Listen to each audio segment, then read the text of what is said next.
ആരോഗ്യത്തോടെ ഇരിക്കാം. മികച്ച പരിചരണം ഞങ്ങളുടെ ഉറപ്പ്. Shoranur medical trust, Shoranur. ലഡു കടം നൽകാത്തതിനെതിരെ ചൊല്ലിയുണ്ടായ തർക്കത്തിൽ കടയുടമയെ മർദ്ദിച്ച് പരിക്കേൽപ്പിച്ച സംഭവത്തിൽ 2 പേരെ പോലീസ് അറസ്റ്റ് ചെയ്തു. ചേലക്കര തോന്നൂർക്കര മുരളി സ്വീറ്റ്സ് ഉടമ മണ്ണാർക്കാട് സ്വദേശി മുരളിക്കാണ് ക്രൂരമർദ്ദനമേറ്റത്. കടയുടെ സമീപത്ത് താമസിക്കുന്ന തോന്നൂർക്കര പടിഞ്ഞാറ്റുംകുറി മനപ്പടിക്കൽ ബിനു, കളരിക്കൽ സന്തോഷ് എന്നിവരെ ചേലക്കര പോലീസ് അറസ്റ്റ് ചെയ്തു. മദ്യലഹരിയിൽ തോന്നൂർക്കര ഭാഗത്തുള്ള കള്ളുഷാപ്പിന് സമീപമുള്ള മുരളിയുടെ കടയിലെത്തിയ ബിനുവും സന്തോഷും ലഡു കടമായി ആവശ്യപ്പെട്ടു.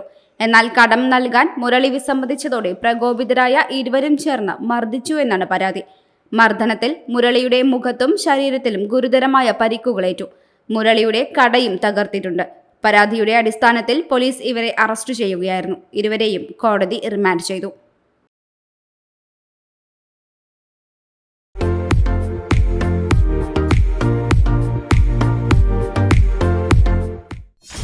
.വ്യൂ ന്യൂസ്, കാഴ്ചകളാണ് ലോകം, കണ്ടു തുടങ്ങുക.